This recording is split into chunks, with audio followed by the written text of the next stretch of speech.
అల్హమ్దులిల్లాహ్ సర్వోన్నతుడైన సర్వేశ్వరుని పేరుతో ప్రారంభిస్తున్నాను. వేదికను అలంకరించిన లుంబిని స్కూల్స్ అండ్ కాలేజెస్ అధినేత మిత్రులు లక్ష్మణ్ గౌడ్ గారు, ఇతర పెద్దలు, ఇఫ్తార్ విందు కార్యక్రమానికి హాజరైన హిందూ ముస్లిం క్రైస్తవ సోదర సోదరిమణులారా, మనందరిపై ఆ సృష్టికర్త శాంతి వర్షించుగాక. ప్రియులారా, రమజాన్ అనేది ప్రపంచవ్యాప్తంగా ముస్లింలందరూ ఎంతో భక్తి శ్రద్ధలతో నిర్వహించుకునే కార్యక్రమం. చంద్ర దర్శనం నుండి తిరిగి చంద్ర దర్శనం వరకు అంటే 29 or 30 days ఫాస్టింగ్స్ నిర్వహించడం జరుగుతుంది. ఇది మనందరికీ తెలిసింది. అయితే ఖురాన్ గ్రంథంలో ఈ నెలకు గల ప్రాధాన్యత గురించి దేవుడు ఈ విధంగా తెలియజేస్తున్నాడు. షహరు రమజాన్ అల్లజీ మున్జిల ఫీహిల్ ఖురాన్ హుదల్ లిన్నాసి బయ్యినాతిన్ మినల్ హుదా వల్ ఫుర్ఖాన్. దాని అర్థం, రమజాన్ నెల ఖురాన్ అవతరించిన నెల. అంటే ఈ నెలకు ఇంత ప్రాధాన్యత రావడానికి కారణం, ఈ నెలలో దివ్య ఖురాన్ అవతరణ జరిగింది. అసలు రంజాన్ అనేది ఏంటంటారు? అమ్మ సోదరి మండలు కొద్దిగా దృష్టిలో పెట్టాలి. మీ పనులు మీరు ఉన్నారు. లేడీస్ టీచర్స్ దయచేసి ఇంటి చూడాలి. ఒక 10 నిమిషాలు మాత్రమే నేను మాట్లాడతాను. మీరు అందరూ ఇంటర్ దృష్టి పెట్టండి.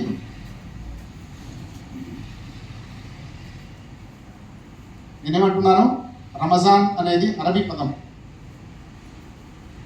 మనకు 12 నెలలు సంవత్సరానికి ఉంటాయి కదా, అలాగే అరబిక్ 12 నెలల్లో 9వ నెల పేరు Ramzan, 9th month of Arabic calendar.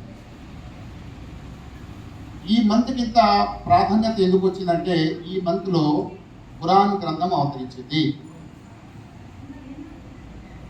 ఈ మంత్స్ కూడా సోలార్ మంత్స్ కాబట్టి లూనార్ మంత్స్, లూనారిక్ క్యాలెండర్. ధార్మికంగా హిందువులు కానీ, యూదులు కానీ, ముస్లింలు కానీ, క్రైస్తవులు కానీ రిలీజియస్లీ లూనార్ క్యాలెండర్ని ఉపయోగిస్తారు. కాబట్టి ప్రతి సంవత్సరం లూనార్ క్యాలెండర్ ప్రకారంగా 10 రోజుల ముందు ఈ పండుగ వస్తూ ఉంటుందన్నమాట. 10 days బిఫోర్ వచ్చేస్తూ ఉంటుంది. అయితే ఈ నెలలో ఉపవాసాలు ఉండమని కూడా దేవుడు ఆజ్ఞాపించాడు. యా అయ్యుహల్లజీన ఆమను కుతిబ అలైకుముస్ సియాము కమా కుతిబ అలల్లజీన మిన్ కబ్లికుం లఅల్లకుం తత్తఖూన్.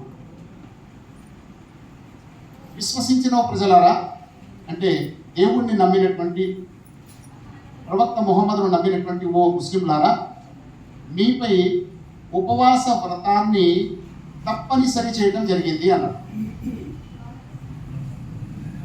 ఏ విధంగా అయితే గతించిన ధార్మిక వర్గాలకు తప్పనిసరి చేయబడిందో, అంటే ముస్లింలు పాటించే ఉపవాసాలు, అంటే ముహమ్మద్ ప్రవక్త వచ్చి జస్ట్ ఎంత 1445 సంవత్సరాలు సుమారు అవుతుంది. అప్పటి నుండి మాత్రమే ఈ ఇయర్లీ 1 month ఆర్ 40 days ఉపవాసాల సంప్రదాయం వచ్చింది. అంటే ఖురాన్ ఏమంటుందంటే, కాదు, అంతకుముందు వాళ్ళకు కూడా నేను తప్పనిసరి చేశాను. అందుకే మన యూదుల్లో కూడా ఉపవాసాలు పాటించే విధానాన్ని, అలాగే మన క్రైస్తవుల్లో కూడా ఇయర్లీ వన్స్ 30 or 40 days పాటించే విధానాన్ని చూస్తుంటాం. అలాగే మన భారతీయ వైదిక ధర్మాన్ని అనుసరించే వాళ్ళు కూడా కార్తీక మాసంలో 1 రోజులు ఉపవాసాలు పాటిస్తారు. ఆ ఇన్ఫర్మేషన్ ఖురాన్లో ఇస్తున్నాడు. ఇది కేవలం మీకే కాదు, గతంలో కూడా మేము చెప్పాము. సరే, ఇంతకీ ఉపవాసాలు ఎందుకు పాటించాలి, ఉపవాసం వల్ల ప్రయోజనం ఏంటి అనేది వచ్చాను. అక్కడే చెప్తున్నాడు దేవుడు. ఏమంటున్నాడంటే ఈ ఉపవాసాలు పాటించడం వల్ల మీలో భయభక్తులు జనిస్తాయి అంటున్నాడు. అంటే మనం చేసే ప్రతి పనికి ఒక లక్ష్యం ఉంటుంది, ఉద్దేశం ఉంటుంది. గమనిస్తున్నారు కదా? Welcome sir.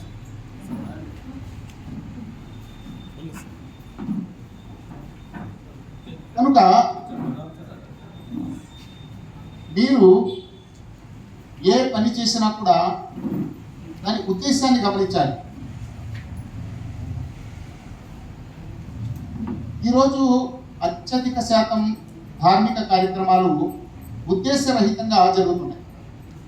ఉద్దేశరహితంగా అంటే మా తాతలు చేశారు, మా గురుగారు చెప్పారు, మా నాన్న చేశాడు, మా అమ్మమ్మ చేసింది, మా వాళ్ళందరూ చేస్తారండి కాబట్టి చేస్తున్నాం. దీన్ని ఏమంటారంటే సంప్రదాయక అనుసరణ అంటే ట్రెడిషనల్ ఫాలోయింగ్ అన్నమాట. ఇది యూజ్లెస్. దీనివల్ల ఎలాంటి ప్రయోజనం ఉండదు. ఇది కేవలం ఏంటంటే ఒక బ్లైండ్ ఫాలోయింగ్ అంటారు. ఈరోజు రిలీజియన్ కస్టమ్స్ అన్నీ మన అలాగే అయిపోయాయి. ఎందుకు చేస్తున్నారు? దానివల్ల మీకు కలిగేటువంటి ప్రయోజనాలు ఏంటి? ఏమి ప్రయోజనాలు? మానసిక ప్రయోజనాలు ఏంటి? శారీరక ఆరోగ్య ప్రయోజనాలు ఏంటి? నైతిక ప్రయోజనాలు ఏంటి? సామాజిక ప్రయోజనాలు ఏంటి? ఇది చూడాలి. మనం చేసే ప్రతి పనికి పర్యావరణ సంబంధమైన ప్రయోజనాలు, ఈ 5 ప్రయోజనాలు ప్రధానంగా చూడాలి. ఒకసారి మళ్ళీ చెప్తాను, జ్ఞాపకం పెట్టుకోండి. మనం ఏదైనా పని చేస్తున్నామంటే అది మంచి పని అవ్వాలి అంటే ముందు ఏ ప్రయోజనం ఉందో చెప్పండి. మెంటల్ బెనిఫిట్స్, మానసిక ఏకాగ్రత కానీ మానసిక ప్రశాంతత కానీ ఉండాలి. ఓకే, అది లేకపోతే కనీసం ఫిజికల్ బెనిఫిట్, శారీరక ఆరోగ్యం అయినా ఉండాలి. లేదు, అది కూడా లేకపోతే దాంతోపాటు పని మోరల్ బెనిఫిట్స్, ఈ పని చేయటం వల్ల నైతికంగా నాలో వాల్యూస్ పెరుగుతాయని. లేక మానవతా ప్రయోజనాలు అంటే ఎదుటి వారికి మనం గౌరవించి వారి బాధను అర్థం చేసుకొని వారి సహకారం చేసేటువంటి పర్స్పెక్టివ్ ఏమన్నా ఉందా మీరు చేసే పనులు అనేది చూడాలి. ఆ తర్వాత సామాజిక ప్రయోజనం, మనం చేసే పనులు తోటి వారికి ప్రయోజనకరంగా ఉన్నాయలేదు. 5వది ఏంటంటే చాలా ఇంపార్టెంట్ ఇప్పుడు, అది ఏంటది? పర్యావరణ సంబంధమైన ప్రయోజనం ఉండాలి. ఈ 5 ప్రయోజనాలు ఏ క్రతువులో ఏ ధార్మిక కార్యక్రమంలో ఉండవో అది వృధా వృధా వృధా. దానిలో ఎలాంటి ప్రయోజనం లేదు, అంటే దాని ఎలాంటి పనులు ఏం చేస్తాం. ఈ విధంగా మనం అర్థవంతంగా చేస్తేనే మనం చేసేటువంటి క్రతువులకు పుణ్యఫలం ఉంటుంది, ప్రయోజనం ఉంటుంది, అర్థము పరమార్థం కూడా ఉంటుంది. మరి ముస్లింలు పాటిస్తున్నటువంటి ఉపవాసం ఈరోజు ముస్లింలు ట్రెడిషనల్గా ఫాలో అవుతున్నారా, లేక లాజికల్ అండర్స్టాండింగ్ అవగాహన పరంగా అనుసరిస్తున్నారంటే ఎక్కువ శాతం మనుషులు ట్రెడిషనల్లోకి వచ్చేసారు. క్రమంగా ట్రెడిషనల్లోకి వచ్చారు. ట్రెడిషనల్ అంటే అర్థం ఏంటి చెప్పాను కదా ఇందాక, మా వాళ్ళు చేశారు మీరు చేస్తున్నాం అంతే. ముస్లింలు అంతా అలా చేస్తూ ఉంటాను. ఇదేంటంటే ఎందుకు చేస్తారంటే మా ముస్లింలు అంతేనండి. దానివల్ల బెనిఫిట్ అంటే చెప్పరు బాబు. ఎందుకు అయిపోయింది అలాగంటే ఆలోచన అనేది పోయింది. కనుక ప్రపంచంలో ఏది జరిగినా కూడా కార్యకారణ సిద్ధాంతమే జరుగుతుంది. లోకంలో ప్రతి చర్య ఎలా జరుగుతుంది చెప్పండి? చర్యకు ప్రతి చర్య ఎలా ఉంటుంది? కాజ్ అండ్ ఎఫెక్ట్ థియరీకి నడుస్తుంది. కాబట్టి మనం ఏం చేసినా కూడా దాని ప్రయోజనం పరమార్థం తెలుసుకుంటూ ఉండాలి. రైట్. ఇక పురాణ గ్రంథంలో ఉపవాసం వల్ల మీకు కలిగే ప్రయోజనం ఏంటయ్యా అని అడిగితే దేవుడు ఏం చెప్తున్నాడు? ఈ ఉపవాసం వల్ల మీలో భయభక్తులు జనించాలి. భయము భక్తి జనించాలి. ఏంటి భయం భక్తి ఎలా జనిస్తుంది అంటే, ముందుగా ఉపవాసము అనే పదానికి అర్థం చెప్పండి. ఉపా ప్లస్ వాసము. ఉప అంటే దగ్గరగా, వాసము అంటే నివాసము. ఓకే, దగ్గరగా నివసించుట అని అర్థం. రైట్. ఎవరికి దగ్గరగా నివసించుట? దైవానికి దగ్గరగా నివసించుట. ఉదాహరణకి ముస్లింలు ఉపవాసం పాటిస్తున్నప్పుడు సూర్యోదయానికి ముందు భోజనం చేసి సూర్యాస్తమయం వరకు ఎలాంటి అన్నపానీయాలు తీసుకోరు. Before sun rising to after sunset వరకు ఏమి తీసుకోరు. మూడు పనులు చేయరు. ఒకటి, ఆహారం తీసుకోరు. రెండవది పానీయం తీసుకోరు, మూడవది మైథునం, తన భార్య భర్తల లైంగిక సంబంధాన్ని కూడా పెట్టుకోరు ఇప్పుడు ఈ డే పీరియడ్లో. ఈ మూడింటిని నిషేధించుకున్నారు. ఇక్కడ ఒక లాజిక్ అర్థం చేసుకోండి. రంజానేతర దినాల్లో ఈ మూడు మీకు పర్మిటెడే కదా, అది మరి ఇక్కడ మీరు ప్రొహిబిట్ ఎందుకు చేసుకున్నారు? ఈ 3 ఐటమ్స్లో ప్రొహిబిట్ ఎందుకు చేసుకున్నారు? ఇది పర్మనెంట్ ప్రొహిబిషనా, ఇది టెంపరీ ప్రొహిబిషన్? చెప్పండి. ఇది టెంపరీ, నిష్ఠగా ఆచరిస్తున్నారు కదా. ఇక్కడే ఒక లాజిక్ ఉంది. ఏంటది? తాత్కాలికంగా ఒక ధర్మసమ్మతమైన 3 విషయాల్ని తాత్కాలికంగా మీరు నిషేధించుకున్నారు కదా. కామన్ సెన్స్ ఆలోచన ఇక్కడే ఉంది. ముస్లింలు గమనించాలి, ఉపవాసాలు పాటించాలి అందరూ కూడా. చాలా మీరు తెలివిగా దేవుడు ధర్మసమ్మతం చేసినా కూడా నేను తినను అని మీరు రైట్, బాగానే ఉంది. ఎప్పటి వరకు చేస్తున్నారు ఇలా? మీరు నెల రోజులు చేస్తున్నారు పగటి పూట. మళ్ళీ సన్సెట్ అయిన తర్వాత భోజనం తీసుకోవచ్చు, పానీయం తీసుకోవచ్చు, భార్యాభర్తల సంబంధం కూడా నైట్ ఉండొచ్చు. ఓకే, ఇది నిష్ఠగా పాటిస్తున్నారు కదా. సరే, ఈ ఉపవాసాలకు నిష్ఠ, ఈ ప్రాక్టీస్, ఈ ట్రైనింగ్, మోరల్ ట్రైనింగ్ అంటారు. ఇయర్లీ మోరల్ ట్రైనింగ్ మీకు ఇక్కడ డెవలప్ చేసే కాన్షియస్ ఏం డెవలప్ చేస్తుందంటే, ఇక్కడ ఏ కాన్షియస్ డెవలప్ అవుతుందంటే, తాగుడు, వ్యభిచారము, అబద్ధము, మోసము, వంచన, దగ, కుట్ర, కుతంత్రాలు, ఈర్ష్య, ద్వేషాలు, ఇవి తాత్కాలిక నిషేధాలా, శాశ్వత నిషేధాలా? చెప్పండి. శాశ్వత నిషేధం, రైట్. ఉపవాసము పాటిస్తున్నప్పుడు ఏం చేయాలి అంటే, ప్రాఫెట్ ముహమ్మద్ చెప్పారు, ఉపవాసము మీ ఉదరానికి, మీ నోటికి కాదు. ఉపవాసము మీ నోటికి, మీ పొట్టకి మాత్రమే కాదు, మీ కళ్ళకు ఉపవాసము, మీ చెవులకు ఉపవాసము, మీ ఆలోచనలకు ఉపవాసము, మీ పంచేంద్రియాలకు ఉపవాసము అని చెప్పారు. దాని అర్థం ఏంటి? ఈ కళ్ళతో చెడు చూడకూడదు, ఈ నోటితో చెడు మాట్లాడకూడదు, ఈ మనస్సుతో చెడు ఆలోచన చేయకూడదు. అంటే ఎలాగైతే అన్నపానీయాలకు దూరంగా ఉండడానికి కోసం నియంత్రణ చేసుకున్నారు మీరు, అలాగే ఈ చెడు విషయాలపై కూడా నియంత్రణ సాధించాలి. ఇది ట్రైనింగ్ అనమాట. సరే, నెల రోజులు కూడా అంటే ఒకవేళ ఎవరైనా ఉపవాసం పాటిస్తూ కూడా నోటిపై అదుపు లేదు, మనస్సుపై అదుపు లేదు, చూపుపై అదుపు లేదు, అలాంటి వానికి ఆకలి మంట తప్ప మరేమీ మిగలదు, అంటే పుణ్యఫలము రాదు. అంటే మీ ఉపవాసాలు బూడిదలో పోసినా పన్నీరు అయిపోతాయి, అది పనికిరావు. ఎవరు చెప్పారు ఇది? ప్రవక్త ముహమ్మద్ సల్లల్లాహు అలైహి వసల్లం చెప్తున్నారు. కనుక ఒకటి మెటీరియలిస్టిక్ ఉపవాసము, ఈ అన్నపానీయాలు దూరంగా ఉండడం అనేది ఏ ఉపవాసం అనేది? భౌతిక ఉపవాసం. రెండవది ఏంటి? మోరల్ ఉపవాసం, నైతిక ఉపవాసం. ఇప్పుడు ఒక్కసారి అందరూ కూడా గుండెల మీద చేసుకొని ఒకసారి ఆలోచించండి, మాది నైతిక ఉపవాసం జరుగుతుందా? తోటి సోదరుల పట్ల ప్రేమ ఉండాలి, ఎవరి పట్ల ద్వేషం ఉండకూడదు అని కూడా చెప్పారు. చెప్పండి, పరస్పరం ద్వేషానికి దూరంగా ఉన్నామా? ఇవన్నీ ఉంటేనే మన ఉపవాసం పరిపూర్ణం అవుతుంది. అంటే మనం చేసే ఉపవాసం ఒకటి భౌతికము, రెండోది నైతికము. భౌతికము నైతికము కలిసినప్పుడే మీ ఉపవాసం పరిపూర్ణం అవుతుంది అనమాట. ₹1 కాయిన్ మార్కెట్లో చలామణి అవ్వాలంటే బొమ్మ బాగుండాలండి, గొలుసు బాగుండాలా? బొమ్మ బాగుంటే సరిపోతుందేమో, గొలుసు అక్కర్లేదు కదా, అది కూడా ఉండాలి. ఈ రెండు ఉంటేనే మార్కెట్లో కాయిన్ చెల్లుతుంది. అలాగే మన ఉపవాసంలో కూడా నైతిక భౌతిక రూపాలు రెండు బాగుంటేనే మన ఉపవాసం అనేటువంటి ఆరాధన దేవుని దగ్గర చెల్లుబాటు అవుతుంది. లేకపోతే అది చెల్లిగవల దేవుడు దాన్ని తీసేస్తాడు, ప్రయోజనం ఉండదు. ఇదండి ఈ స్పృహ మనలో ఎంతమందికి ఉంది అనేది మనం జ్ఞాపకం చేసుకోవాలి, రైట్? సరే, తర్వాత ఉపవాసం వల్ల ఇంకా ఇది నైతిక పార్శ్వం చెప్పుకున్నాం. తర్వాత మానసిక శారీరక ప్రయోజనాలు ఏంటంటే, మనకు ఒక రకమైన కంట్రోల్ అనేది వస్తుంది.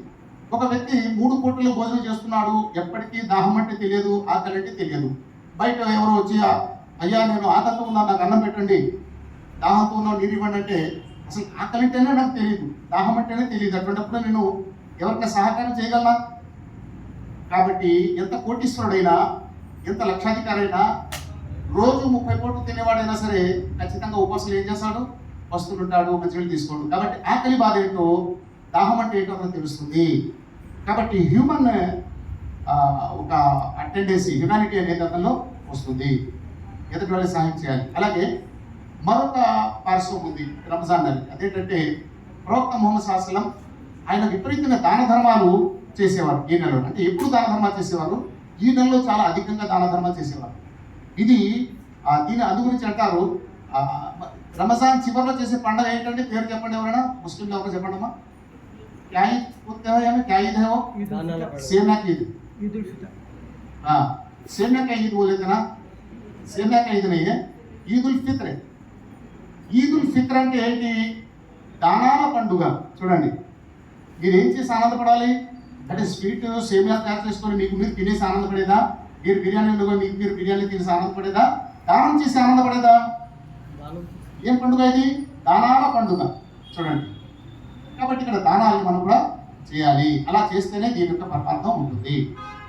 కాబట్టి ప్రియులారా, మరి నేను నా విషయాన్ని ఇంకా 2 నిమిషాలు ముగిస్తున్నాను, జాగ్రత్తగా గమనించండి.